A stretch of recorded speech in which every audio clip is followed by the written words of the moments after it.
Next up on the hot seat, boy, it couldn't have gone a whole lot better for him in his first season as head coach out at Mount St. Mary's.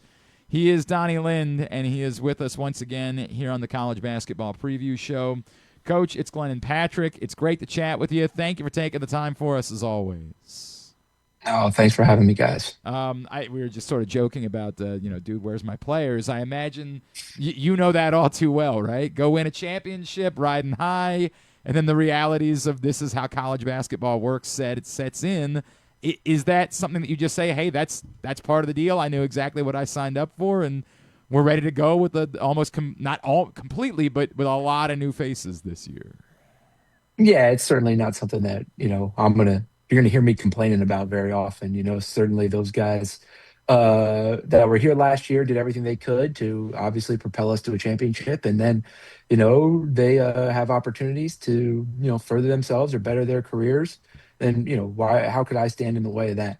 They gave everything they could to our program and shoot, we had multiple guys, graduate and finish their career, get their degrees from Mount St. Mary's before, either going pro or choosing to find another school. So, certainly not going to hold that against them.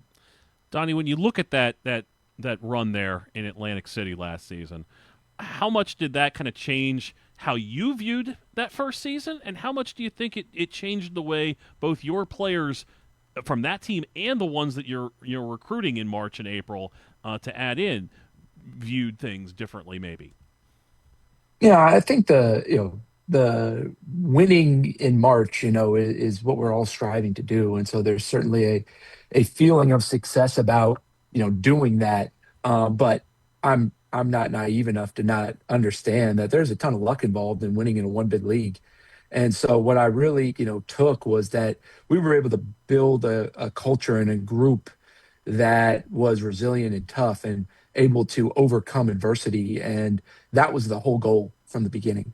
And so, we were super successful in bringing a group together that had a mindset of togetherness and sacrifice so that we could have success, when it matters the most.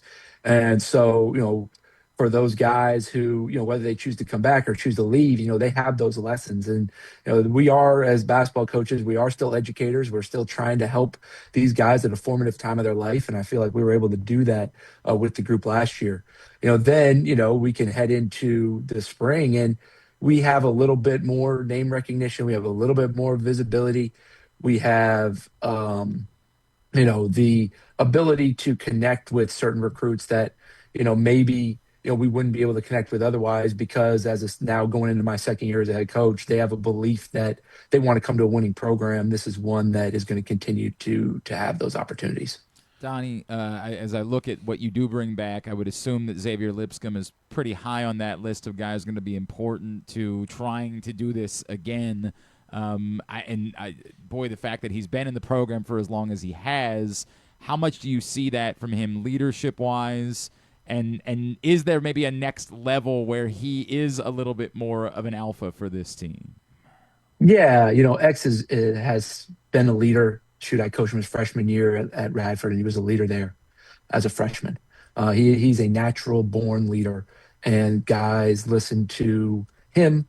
They're willing to follow him because he sets such a great example with his work ethic and his talk and communication on the court. And so, bringing back the leader on a team, whether he's your leading scorer or not, really helps because if you bring in nine new guys, you're going to have some level, having your leader back allows there to be a faster, smoother transition for those new guys.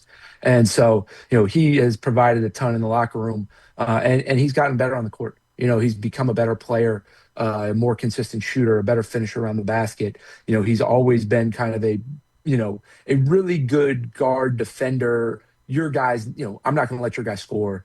But, wasn't one to, take very many risks, wasn't one to try to go get the steal. He's kind of embraced some of that, trying to get more deflections, trying to get his hand on the ball for a steal a little bit more often. So it's been fun to watch him grow over this summer, and really buy into being the leader of trying to do something that, hasn't been done here in a really, really long time. And that's go to back-to-back NCAA tournaments. Arlandis Keys is another guy who's back for you guys in the backcourt. And I know you didn't need as much from him as you're probably going to need from him this season. How has he kind of developed and taken a step forward in this summer?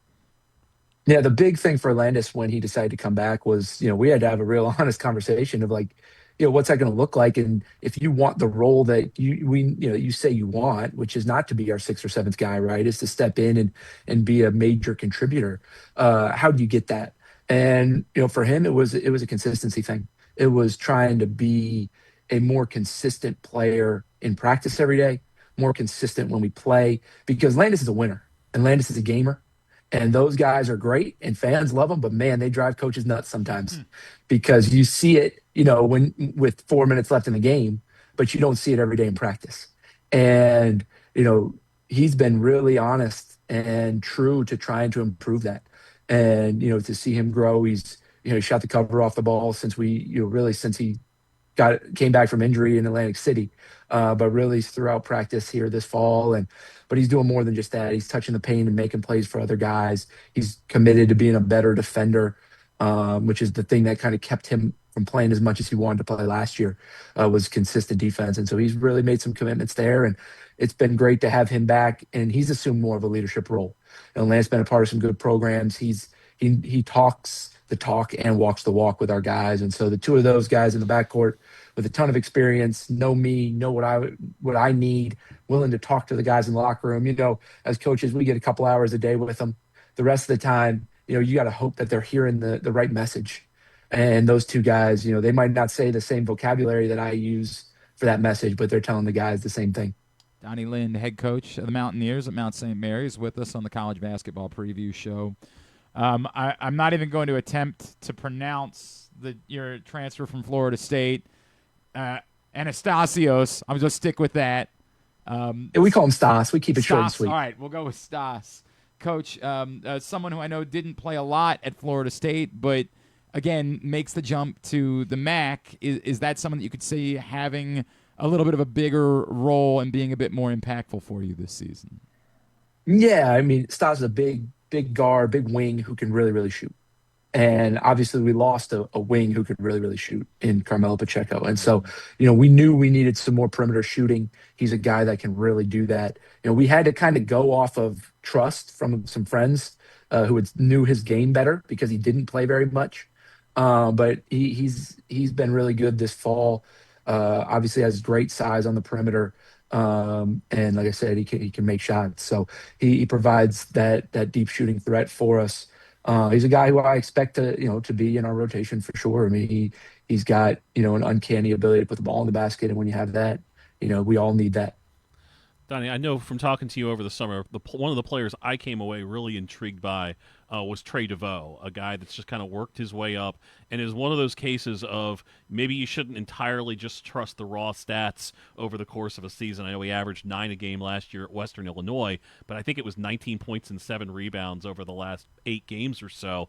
What kind of stands out about him? I know he's a bit of a tweener, but a guy that's figured out a way to be effective pretty much everywhere he's been.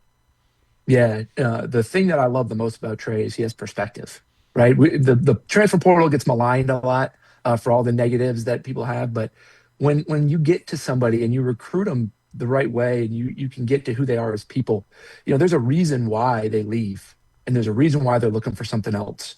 And if you do it right, the people you get in your program, they value what we do really well. And Trey's one of those guys, right? Trey's got great perspective. He knows that, we're not perfect, right? No, there's no perfect school. There's no perfect place, but we have the things that he really values. And he's seen it all, right? JUCO, Division II, low major, mid major, seen a lot of different parts of college basketball. And so his perspective helps him be a great piece in our program because he can talk to guys about maybe it's not quite as bad as you think it is, right? When things aren't going their way or coach is on you or an assistant's trying to get you in the office to watch film, he's seen different things. And he can really play. Like you said, he had a great second half of the year at Western Illinois last year. I credit my assistants for digging through the film and digging through the stats and not just going off of the fact that he averaged 9 a game, but that he showed some long, consistent stretches of better than that. And Trey is, you say, he's kind of a tweener. He's willing to be a 4. and a lot of guys are afraid to be a 4 when they're 6'5", 6'6". They all want to be wings, and Trey's willing to be a 4. He's strong. He's physical. He can score around the basket against a smaller guy, and he can shoot. We didn't really, Dola would make some threes for us last year, but we didn't really have a perimeter shooter in our front court last year. Trey's a guy who will make a lot of threes for us, and so he's an inside outside threat that should be pretty intriguing and be a pretty pivotal part of what we're doing on the offensive end. Who else among your newcomers are you expecting to step into significant roles to start the season? Yeah, I mean, we lost so much in the front court. We lost it all. So everybody's a newcomer. So we're gonna need, Justin Amati and Luke McKeldin, those guys. Justin's transfer from Tulsa, started at JMU, the all-time field goal percentage leader in JMU basketball history. He's an undersized forward. I think we listed him at 6'7". That's a little generous. He's an undersized forward, but he can play the 4 and the 5. He's physical. He's athletic. He's a guy who it really, really can score around the basket, and he's a versatile defender. He can switch ball screens. He can guard pretty much 1 through 5 with his athleticism and length. And so he's a guy who will step in and play both forward positions for us, and we're going to need production there. And then Luke McKeldin, transferred from Santa Clara. He's originally from England, but he's a Northern Virginia guy, and so he's coming back closer to home, and get a chance for him to play in front of his friends and family a little bit more. Was fortunate, recruited Luke some out of high school, and obviously went a little higher than I could get. But he came back around in the transfer portal. He's we lose those 3 bigs, and you get sometimes caught wanting to replace a guy verbatim for the guy that we lost. And these guys aren't the same, right? We're not going to replace JD, Dolan, and Terrell with clones of them. But these 3 guys are going to be equally as effective, I believe, and really be able to kind of hold down the front court for us. And we're going to need it with those kind of more experienced guys in the backcourt with Landis and X. We've kind of talked about how you're recruiting a lot of guys you're maybe not familiar with in a short period of time. You got a couple guards coming in from your SoCon days that you're familiar with, Anthony Arrington from Wofford, and especially Mason So from UNC Greensboro. How much do you think they can help? What are kind of their strengths, and how do they complement who you already got? Yeah, I expect those guys to be big pieces for us. They've pushed the level of competition every day. With X and Landis. Those 4 guards are kind of my 1s and 2s, right? They're older guys that play the point, play the combo guard spot, whatever you want to call it. We say they're playmakers, right? So they make plays for themselves and for others. And Anthony, I knew from scouting him, I knew from watching him play at Wofford. He's a tough physical scoring guard. He knows how to put the ball in the basket. It's not always pretty. It's a little herky-jerky sometimes. His shot's a little funky, but it goes in at a high clip. He can kind of get to his spot and score from 3, from mid-range, and all the way to the basket. And so, I think he'll be able to help us, just fill some of the scoring punch that we lost. And then Mason is a point guard, more of a facilitator, but a little bit more of a threat to score than people kind of give him credit for. He's a good shooter. He can get to his spots, but when he gets to his spots, his eyes don't just glue to the rim. He sees who's open. He kind of knows what's going on out there, and makes good plays for himself and other guys. So, there's definitely some battles going on still in practice every day, across the board for who's going to, play the majority of the minutes. And that's fun to have. I me, I love competition. I think competition's a lot of fun. I want to recruit guys that have fun competing every day. We keep track of wins and losses, and we know, the guys who win a lot generally help us late in games. If you're 50 games over 500 in practice, it's because you do winning stuff. And so, we're able to track that and kind of help make some of those decisions a little easier for me when we get to the end of the game. The season starts November 4th at West Virginia. There's also trips to Cincinnati, Maryland, and Ohio State. And I would imagine after what you guys did at Miami last year, there's this reminder, hey, we know what to do. We can win these non-conference games at major opponents. Yeah, no doubt. No doubt. That's always the goal, right? We're not just going there to get the paycheck, although that is a part of it. We set up those games, and we're going to go in there and show what we're made of. But there's certainly a belief. The Mount hadn't won one of those games in a long time, and so now again, there's just a little bit more validation and belief in what we're doing and how we're doing it, and that trickles down. Obviously, for me and our staff to the players, and then when we recruit, we can talk about those things, and all these guys want to shine on the biggest stage, right? Whether that's against a high major team, whether that's in the NCAA tournament, and so we can talk about those opportunities, and it helps us, because as much as NIL and transfer portal go together, there's also winning and being a part of good programs help guys develop into the pros that they want to be, and we've got to still continue to sell that because we got to get the right guys for me, for our locker room, and for Mount St. Mary's in general, and so we did a good job, I think, of finding some guys with that chip on their shoulder, and you need that when you go into those games. On top of that, Friday, November 7th, the first home game. First of all, it's a Friday night at Knott Arena, and that's special in and of itself. But then add in the fact that the banner will be raised that night to celebrate the MAAC Championship, and also a really good Bucknell team coming in to play that game. So that should be a great chance for you to get out and see the Mountaineers. Coach Donny Lind, appreciate you taking the time. Look forward to chatting as the season goes on. Thanks so much for doing this morning. Thank you, guys. Thanks, Glenn. Thanks, Pat. Donny Lind, head coach of the Mountaineers, your thumbnail on Mount St. Mary's. Well, they've got some veteran guards, and they've got a lot of unknowns in the front court. I think that they were probably a little unheralded in some of the early Metro Atlantic projections.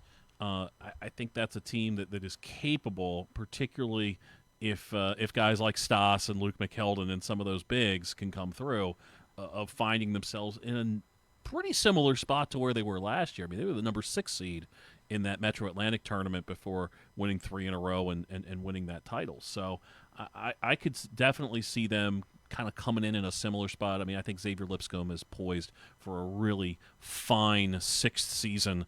I would not call it a breakout season because of how important he was to them last year. But I do think that they're probably going to be a little bit better, and I think they also benefit a little bit from it takes a little more effort to get to Mount St. Mary's than some of the other places in the Metro Atlantic, a very New York centric league. So I think the travel probably helps a little bit there. I mean, obviously you got to pay it the other way too. Right.